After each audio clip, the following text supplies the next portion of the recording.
పంచభూతాలలో ఒకటైన శివలింగాలలో ఒకటి అరుణాచలంలోని అగ్నిలింగం. ప్రపంచంలోనే అత్యంత మహిమ కలిగిన పుణ్యక్షేత్రాలలో తిరువన్నామలై ఒకటి. మనం అరుణాచలం అని పిలుస్తాం. ఇక్కడ ఎప్పుడు ప్రదక్షిణ చేసినా ఒక్కో రోజుకి ఒక్కో ఫలితం ఉంటుంది. కానీ పౌర్ణమి రోజున గిరి ప్రదక్షిణ చేస్తే మాత్రం 7 జన్మల పాపాలు పోతాయని నమ్ముతారు. అసలు ఒక కొండనే దేవుడిలా భావించే క్షేత్రమే ఈ అరుణాచల క్షేత్రం. ఈ కొండ చుట్టూ 14 కిలోమీటర్లు ఉంటుంది.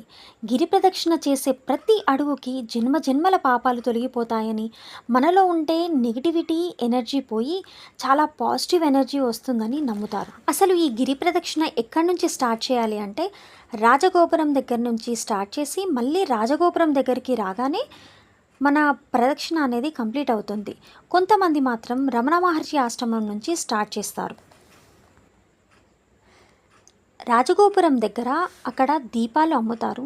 ఆ దీపాలని వెలిగించి మన కోరికని కోరుకొని ఆ దీపాన్ని అక్కడ పెట్టేసి వెనుకకి తిరిగి చూడకుండా ఎడమ చేతి నుంచి గిరి ప్రదక్షిణ అనేది స్టార్ట్ చేయాలి. మనం చేసే గిరి ప్రదక్షిణకు కొన్ని నియమాలు ఉంటాయి. అవి ఏంటి అంటే గిరి ప్రదక్షిణ చేసేటప్పుడు చెప్పులు వేసుకోకుండా నడవాలి. చాలా దూరం నడవాలి కదా అని పరుగెత్తడం, తొందరగా నడవడం అలాంటివి చేయకూడదు. అందరితో ముచ్చట పెట్టుకుంటూ భక్తి లేకుండా చేయకూడదు. ఆయన నామస్మరాన్ని జపిస్తూ నెమ్మదిగా ప్రదక్షిణ చేయాలి. నాకైతే ఫస్ట్ టైం వెళ్ళినప్పుడు ఇంకెంత దూరం ఉంది అనే ఆలోచన కంటే ఇంకా ఎన్ని లింగాలు ఉంటాయి, నెక్స్ట్ ఏ లింగం వస్తుంది అని ఆ ఎక్సైట్మెంట్ తోటి వెళ్ళాను. అసలు అన్ని కిలోమీటర్లు నడిచినా ఆయన నామస్మరణ చేసుకుంటూ వెళ్తూ ఉంటే మీరు నమ్ముతారో లేదో నా కాళ్ళు నొప్పులు కూడా రాలేవు. అదే ఆయన మహిమ. ప్రదక్షిణ చేసేటప్పుడు బరువున్న వస్తువులు తీసుకెళ్లకుండా ఉంటే బెటర్. ఎడమ వైపునే ప్రదక్షిణ చేయాలి.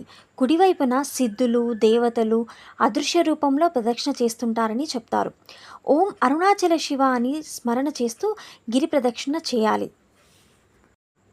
ఈ గిరి ప్రదక్షిణలో మొత్తం 8 లింగాలు వస్తాయి. మనం ప్రదక్షిణ చేస్తూ ఉంటే ఈ 8 శివలింగాలతో పాటు ఇంకా చాలా ఆలయాలు కూడా వస్తాయి.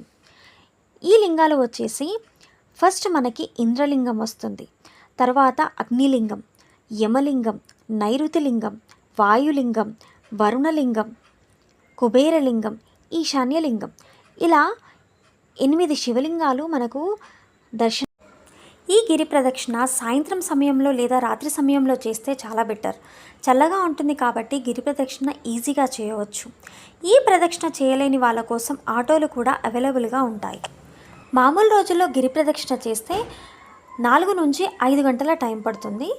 అదే పున్నం రోజు గిరి ప్రదక్షిణ చేసినట్లయితే 7 నుంచి 8 గంటలు పడుతుంది. ఎందుకంటే పున్నం రోజు చాలామంది గిరి ప్రదక్షిణ చేస్తుంటారు కాబట్టి. ఈ గిరి ప్రదక్షిణ చేసే దారిలోనే రమణ మహర్షి ఆశ్రమం కూడా వస్తుంది.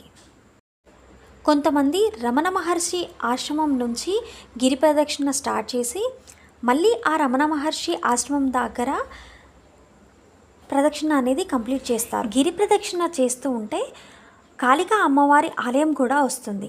అక్కడ హిజ్రాలు నిమ్మకాయలతో దిష్టి తీస్తారు. మనం కూడా తీసుకోవచ్చు. 3 నిమ్మకాయలను తీసుకొని ఒక నిమ్మకాయని అక్కడ ఉన్న త్రిశూలంకి కుచ్చాలి.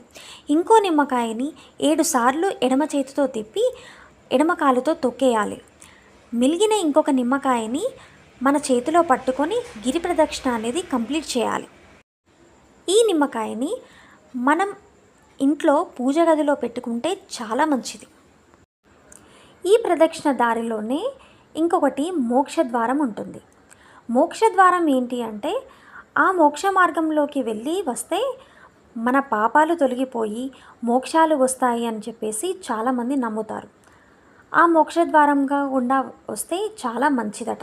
ఇలా 8 లింగాలను, ఇతర ఆలయాలను దర్శించుకొని చివరికి రాజగోపురం దగ్గరికి వచ్చినప్పుడే గిరి ప్రదక్షిణ అనేది కంప్లీట్ అవుతుంది.